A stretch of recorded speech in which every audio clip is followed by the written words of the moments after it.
ಬಗ್ಗೆ ಮಾತ್ರ ಕೂತ್ಕೊಂಡಿದ್ದು ಫಸ್ಟ್. ಜನರ ಬಗ್ಗೆ ಕೂತ್ಕೊಂಡದ್ದು 10 ಉದಾಹರಣೆಗಳಿದೆ. ಧರಣಿಗೆ ಕೂತ್ಕೊಳ್ಳೋದು, ಧರಣಿ ಕೂತ್ಕೊಂಡಿದ್ದೆ, ಜಿಸಿ ಆಫೀಸಿ ಮುತ್ತಿಗೆ ಹಾಕಿದ್ದಿದೆ, SP ಆಫೀಸಿ ಮುತ್ತಿಗೆ ಹಾಕಿದ್ದಿದೆ, KEB ಮುತ್ತಿಗೆ ಹಾಕಿದ್ದೇನೆ.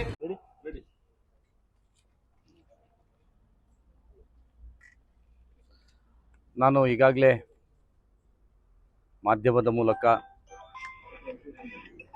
ತಿಳಿಸಿದಂತೆ ಆ ರೀತಿ ಪತ್ರದ ಮೂಲಕ ಜಿಲ್ಲಾಧಿಕಾರಿಗಳಿಗೆ, ಪೊಲೀಸ್ ವರಿಷ್ಠಾಧಿಕಾರಿಗಳಿಗೆ ಎಲ್ಲ ತಿಳಿಸಿದ ಪ್ರಕಾರ ಇವತ್ತು ಬೆಳಿಗ್ಗೆ 9:30 ಗಂಟೆಯಿಂದ ನನ್ನ ಸತ್ಯಾಗ್ರಹ ಧರಣಿಯನ್ನು ಪ್ರಾರಂಭಿಸಿದ್ದೇನೆ.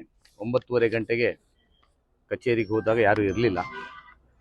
ಆನಂತರ ನಗರಾಭಿವೃದ್ಧಿ ಪ್ರಾಧಿಕಾರದ ಅಧ್ಯಕ್ಷರು ಬಂದರು, ನನ್ನ ಹತ್ರ ವಿನಂತಿ ಮಾಡಿಕೊಂಡ್ರು. ನಾವು ಈಗಾಗಲೇ ನಗರಾಭಿವೃದ್ಧಿ ಪ್ರಾಧಿಕಾರದ ಸಭೆಯಲ್ಲಿ ಅದನ್ನು ನಿರ್ಣಯ ಮಾಡಿದ್ದೇವೆ, ಹಾಗಾಗಿ ನೀವು ಧರಣಿ ವಾಪಸ್ ಮಾಡಬೇಕು ಅಂತ ಹೇಳುವ ವಿನಂತಿ ಮಾಡಿಕೊಂಡ್ರು.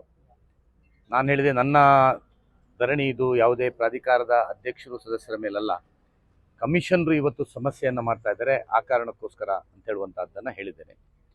ಆನಂತರ ಕಮಿಷನರು ಇವತ್ತು ಬಂದು ಮಾತಾಡಿದರು ನನ್ನ ಹತ್ರ. ಮೊನ್ನೆ ಸಭೆಗೆ ಮಂಡಿಸ್ತೇನೆ ಅಂತ ಹೇಳ್ತಿದ್ರು. ಸಭೆಗೆ ಕಮಿಷನರು ಕೊಟ್ಟ ಪತ್ರಕ್ಕೆ ಅಧ್ಯಕ್ಷರು ಇನ್ನೊಮ್ಮೆ ಅಗತ್ಯ ಇಲ್ಲ, ಈಗಾಗಲೇ ನಾವು ನಿರ್ಣಯ ಮಾಡಿದ್ದ ಹೇಳಿದ್ದು.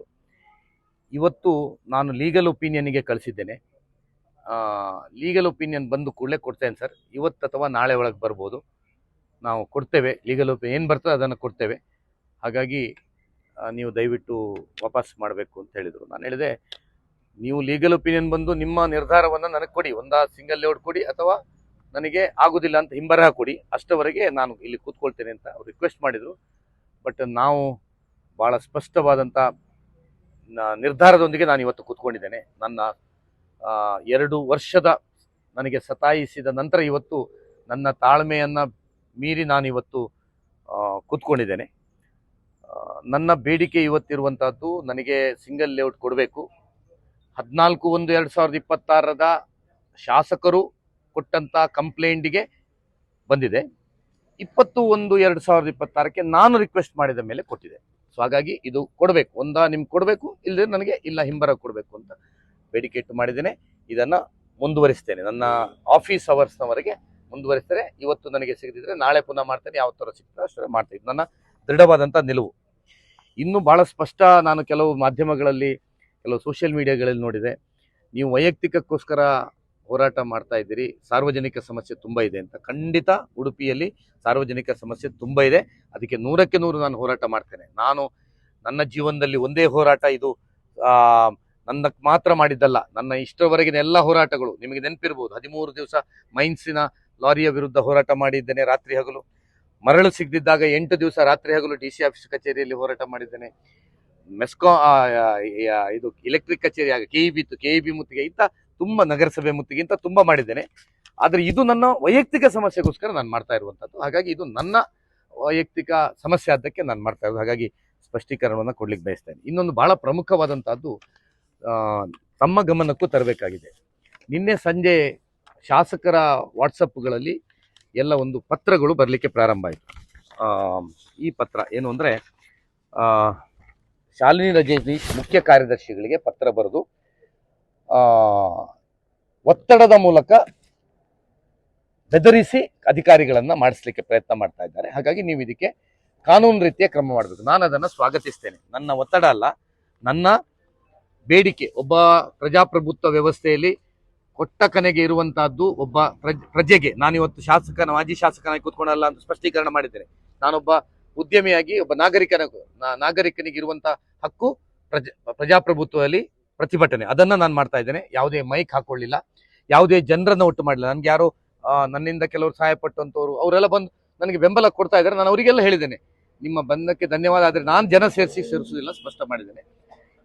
ಹಾಗಾಗಿ ಇದು ನನ್ನ ಹಕ್ಕು. ಎರಡನೇದು, ಅವರ ಪತ್ರದಲ್ಲಿ ನೋಡಿ, ಇಲ್ಲಿ ಒಂದು ವರದಿಯನ್ನು ಹಾಕಿದ್ದಾರೆ. ಅಧೀನ ಕಾರ್ಯದರ್ಶಿಗಳು ಬೆಂಗಳೂರು ಇವರು ದಿನಾಂಕ ಪತ್ರ ಸಂಖ್ಯೆಯಂತೆ ಮಾನ್ಯ ಆಯುಕ್ತನು ನಗರ ಪ್ರಾಧಿಕಾರ ಆಯೋಜನೆಗಳು ಪತ್ರ ಬರೆದು ಅಕ್ರಮದ ಬಗ್ಗೆ ನಿಯಮಾನುಸಾರ ತನಿಖೆ ನಡೆಸಿ ವರದಿ ನೀಡುವ ಸೂಚಿಸಿದರು, ಈ ಬಗ್ಗೆ ವರದಿ ಸಲ್ಲಿಸುವುದಿಲ್ಲ ಅಂತ ಒಂದು ಕಡೆ ಹೇಳ್ತಾರೆ. ಅದೇ ಅವರ ಪತ್ರದಲ್ಲಿ ಮುಂದುವರಿಸ್ತಾ ನಾನು ಇದರ ಬಗ್ಗೆ ವಿವರ ಹೇಳಬೇಕಾಗಿದೆ ನಿಮಗೆ. ಕೊನೆಗೆ ನಗರಾಭಿವೃದ್ಧಿ ಸರ್ಕಾರದ ಕಾರ್ಯದರ್ಶಿಗೂ ತನಿಖೆ ನಡೆಸಿ ವರದಿ ಸಲ್ಲಿಸುವಂತೆ ಸೂಚಿಸಿದ್ದರೂ ಈವರೆಗೆ ವರದಿ ನೀಡಿಲ್ಲ. ಅಂತ ಹೇಳ್ತಾರೆ. ಇವತ್ತು ಶಾಸಕರಿಗೆ ಕಾನೂನಿನ ಅರಿವಿಲ್ವಾ, ಓದುವ ಹವ್ಯಾಸ ಇಲ್ವಾ, ಅಥವಾ ಓದಿದ್ರೆ ಅರ್ಥ ಆಗುದಿಲ್ವಾ ನನಗೆ ಗೊತ್ತಿಲ್ಲ. ನಾನು ನಿಮಗೆ ಕೊಟ್ಟಂತ ದಯವಿಟ್ಟು ಇದನ್ನು ನೋಡಿ, 14/1/2026 ಒಂದು ಆದೇಶವನ್ನು ನೋಡಿ, ನಿಮಗೆ ನಾನು ಮೊನ್ನೆ ಕೊಟ್ಟಿದ್ದೇನೆ. ಅದರಲ್ಲಿ ಉಲ್ಲೇಖ ಇದೆ ನೋಡಿ, ಮಾನ್ಯ ಶಾಸಕರು ಉಡುಪಿ ವಿಧಾನಸಭಾ ಕ್ಷೇತ್ರ ಪತ್ರ ಸಂಖ್ಯೆ 20/2/25 ಹೋದ ಫೆಬ್ರವರಿ ಅವರು ಕಂಪ್ಲೇಂಟ್ ಮಾಡಿದ್ದಾರೆ. ಅದಕ್ಕೆ ಇದೇ ಸಂಖ್ಯೆಯ ಪತ್ರ ಸಂಖ್ಯೆ 73/25 ಅಂದ್ರೆ ಇವ್ರೇನು ಉಲ್ಲೇಖ ಮಾಡಿದ್ದಾರೆ ಇದರದ್ದೇ ವರದಿ ಇದು.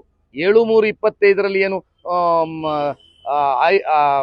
ನಗರಾಭಿವೃದ್ಧಿ ಇಲಾಖೆಯ ಕಾರ್ಯದರ್ಶಿಗಳು ಆಯುಕ್ತರಿಗೆ ಬರೆದು ಇದರ ಬಗ್ಗೆ ತನಿಖಾ ವರದಿ ಕೊಟ್ಟಿದ್ದಾರೆ ಅಂತ ಹೇಳಿದಾರ. ಅದರದ್ದೇ ವರದಿಯ ಮೇಲೆ ನೋಡಿ, ಇಲ್ಲಿ ಬಹಳ ಸ್ಪಷ್ಟವಾಗಿ ಕೊಟ್ಟಿದ್ದಾರೆ. ಅರ್ಜಿಯನ್ನು ಕೂಡ ಇದು ಶಾಸಕರು ಹೇಳಿದ್ದು ಪ್ರಸ್ತಾವಿಸುತ್ತಾ ಅಕ್ರಮಕ್ಕೆ ಭಾಗಿ ಅಧಿಕಾರ ಮೇಲೆ ಕಾನೂನು ಅವ್ರು ಕೋರಿರ್ತಾರೆ. ಅದರ ಪ್ರಕಾರ ಕೊನೆಗೆ ಸೆಕ್ರೆಟರಿ ಅವರು ಹೇಳುವಂತಹದ್ದನ್ನ ನೀವು ಗಮನಿಸಿ. ಉಲ್ಲೇಖ 2 ಪದ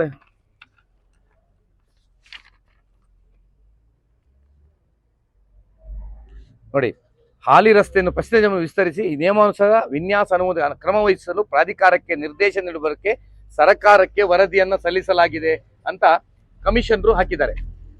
ಆದ್ದರಿಂದ ತಾವು ಸಲ್ಲಿಸಿದ ವರದಿಯಂತೆ ಸೆಕ್ರೆಟರಿ ಹಾಕುದು, ತಾವು ಸಲ್ಲಿಸಿದ ಯಾರು, ಆಯುಕ್ತರು ಸಲ್ಲಿಸಿದ ವರದಿಯಂತೆ ಕ್ರಮ ಕೈಗೊಳ್ಳುವ ಕ್ರಮದ ಬಗ್ಗೆ ಉಡುಪಿ ನಗರಾಭಿವೃದ್ಧಿ ಪ್ರಾಧಿಕಾರಕ್ಕೆ ಅಗತ್ಯ ನಿರ್ದೇಶನ ನೀಡುವ ನಿರ್ದೇಶಿಸಿದೆ. ಅಂದ್ರೆ ಇವತ್ತು ಶಾಸಕರು ಇದನ್ನ ಪ್ರಾರಂಭದಿಂದಲೂ ಇದನ್ನ ಸರ್ಕಾರಿ ಜಾಗ ಅಂತ ಹೇಳಿದ್ರು ಸುರಿಗೆ, ಆಮೇಲೆ ಪಾರ್ಕಿಗೆ ರಿಸರ್ವ್ ಆದ್ದು ಅಂತ ಹೇಳಿದ್ರು, ಈಗ ನಿಮ್ಮ ತನಿಖೆ ಬಾಕಿ ಇದೆ ಅಂತ ಹೇಳಿದ್ರು. ಒಟ್ಟಾರೆ ಜನರನ್ನ ತಪ್ಪುದಾರಿಗೆ, ಅಂದ್ರೆ ನಾನು ನನ್ನ ಹಕ್ಕಿಗೋಸ್ಕರ ಹೋರಾಟ ಮಾಡ್ತಾ ಇರುವಂತದ್ದು, ಯಾರು ಶಾಸಕರ ವಿರುದ್ಧ ಅಲ್ಲ. ಶಾಸಕರ ಹೆಸರು ಇದಕ್ಕೆ ಯಾಕೆ ಬಂತು ಹೇಳಿದ್ರೆ, ಶಾಸಕರು ಇದರಲ್ಲಿ ತೊಂದರೆ ಮಾಡಿದ್ರಿಂದ ಶಾಸಕರ ಹೆಸರು ಬಂದದ್ದು. ಶಾಸಕರು ತೊಂದರೆ ಮಾಡ್ತಿದ್ರೆ ಶಾಸಕರ ಹೆಸರು ಬರ್ತಿಲ್ಲ. ಅಧಿಕಾರಿಗಳು ಮಾತ್ರ ತೊಂದರೆ ಮಾಡ್ತಿದ್ರೆ ನಾನು ಅಧಿಕಾರಿಗಳ ಹೆಸರು ಹೇಳ್ತಿದ್ದೆ. ಅಧಿಕಾರಿಗಳ ಮೂಲಕ ಈ ಶಾಸಕರು ತೊಂದರೆ ಮಾಡಿದ್ರಿಂದ ನಾನು ಇದನ್ನ ಮಾಡ್ತಾ ಇರೋದು. ಈಗ ಜನರಿಗೆ ನಿನ್ನೆ ರಾತ್ರಿ ತಪ್ಪು ದಾರಿ ತೋರಿಸಲಿಕ್ಕೆ ಬಾರಿ ಇವರು ಕಾನೂನಲ್ಲಿದ್ದಾರೆ ಅಂತ ಹೇಳುವ ದೃಷ್ಟಿಯಿಂದ ವರದಿಯೇ ಬರಲಿಲ್ಲ ಅಂತ ಹೇಳಿದ್ರು. ನೀವು ದಯವಿಟ್ಟು ಗಮನಿಸಬಹುದು, 14/1/2026 ವರದಿ ಆಧಾರದಲ್ಲೇ ಇದಕ್ಕೆ ಕೊಡಬೇಕು ಅಂತ ಸೆಕ್ರೆಟರಿ ಅವರು ಮಾಡಿದ್ದು. ಅಂದ್ರೆ ಒಟ್ಟಾರೆ ಜನರನ್ನ ದಾರಿ ತಪ್ಪಿಸುವಂತ ಕೆಲಸದ ಇಂಥ ಕೀಳು ಮಟ್ಟದ ರಾಜಕೀಯಕ್ಕೆ ಶಾಸಕರು ಹೋಗ್ತಾ ಇದ್ರೆ ಅವ್ರು ಅರ್ಥ ಮಾಡ್ಕೊಳ್ಬೇಕು. ಅವ್ರದ್ದು ತುಂಬಾ ಇದೆ, ಅವ್ರದ್ದು ತುಂಬಾ ವ್ಯವಹಾರಗಳಿದೆ. ನಾನು ಇವತ್ತು ಅವ್ರ ವ್ಯವಹಾರಗಳಿಗೆ ತೊಂದರೆ ಮಾಡ್ತಾ ಶುರು ಮಾಡಿದೆ. ಅವ್ರದೆಲ್ಲ ಅಡ್ಡದಿಡ್ಡಿ ವ್ಯಾಪಾರ ಇರೋದು ನನಗೆ ಗೊತ್ತಿದೆ, ಎಲ್ಲೆಲ್ಲಿ ಅಂತ ಹೆಸರು ಹೇಳಿ ಆಗ್ಬೋದು. ನನಗದು ಬೇಡ ಅಂತ ನಾನು ಬಿಟ್ಟಿದ್ದೇನೆ. ಈ ತರ ಯಾರೋ ಒಬ್ಬ ಉದ್ಯಮಿ ಕೆಲಸ ಮಾಡ್ತಾ ಇರುವವರ ಮೇಲೆ ಈ ತರ ಮಾಡುವಂತಹದ್ದು ಅವರಿಗೂ ಒಳ್ಳುದಿಲ್ಲ, ದೇವರು ಮೆಚ್ಚುದಿಲ್ಲ ಅವರಿಗೆ.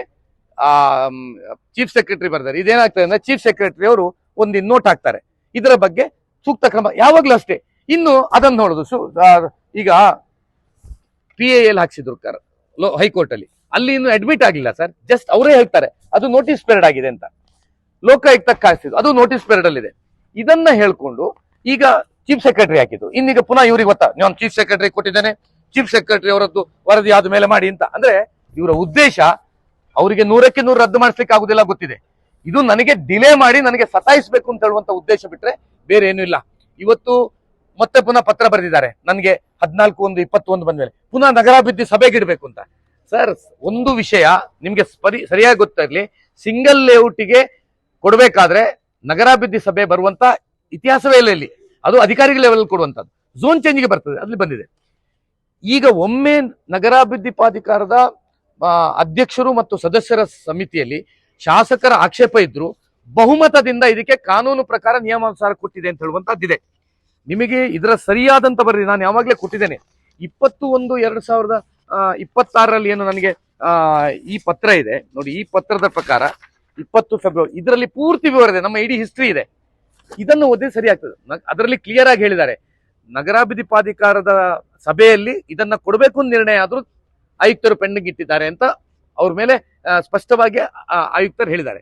ಸೊ ಹಾಗಾಗಿ ಇವರು ಒತ್ತಡದಲ್ಲಿ ಮತ್ತೆ ಪುನಃ ಸಭೆ ಮಾಡುವಂತಹದ್ದು ಇದು ಕಾನೂನು. ಹಾಗಾಗಿ ಅಧ್ಯಕ್ಷರ ನಿಲುವನ್ನ ನಾನು ಸ್ವಾಗತಿಸ್ತೇನೆ. ಅಧ್ಯಕ್ಷರು ಇವತ್ತು ಬಂದು ಹೇಳಿದ್ರು, ನಾವು ಆಲ್ರೆಡಿ ನಿರ್ಣಯ ಮಾಡಿದ್ದೇವೆ, ನಾವು ಬಹುಮತದಿಂದ ಕೊಡಬೇಕು, ಕಾನೂನು ಪ್ರಕಾರ ನಿಯಮಾನುಸಾರ ಕೊಡಬೇಕು ಅಂತ ಹೇಳಿದ್ದೇವೆ. ನಾವು ಈ ಮತ್ತೆ ಪುನಃ ನಿಮ್ಗೆ ಕೊಡುವುದಕ್ಕೆ ನಮ್ದೇನು ಆಕ್ಷೇಪ ಇಲ್ಲ ಸರ್, ನೀವು ಪ್ರತಿಭಟನೆ ಮಾಡಬೇಡಿ ಅಂತ ನಾನು ವಿನಂತಿ ಮಾಡಿಕೊಂಡು, ಬಟ್ ಅವ್ರ ಬಗ್ಗೆ ಅವ್ರ ಸದಸ್ಯರ ಬಗ್ಗೆ ನಂದೇನು ಆಕ್ಷೇಪ ಇಲ್ಲ, ಸರ್ಕಾರದ ಬಗ್ಗೆ ಆಕ್ಷೇಪ ಇಲ್ಲ. ಆಯುಕ್ತರು ಇವತ್ತು ಏನು ಕಾನೂನು ಬಾಹಿರವಾಗಿ ಮಾಡ್ತಾ ಇದ್ದಾರೆ ಅದರ ಬಗ್ಗೆ ನಾನು ಕಾನೂನಾತ್ಮಕವಾಗಿ ಹೋರಾಟ ಮಾಡುವಂತಹದ್ದು. ಇದಕ್ಕೆ ಸೂಕ್ತ ನ್ಯಾಯ ಸಿಗುವವರೆಗೆ ನಾನು ಈ ಹೋರಾಟವನ್ನು ಮುಂದುವರಿಸ್ತೇನೆ ಅಂತ ಹೇಳ್ತೀನಿ.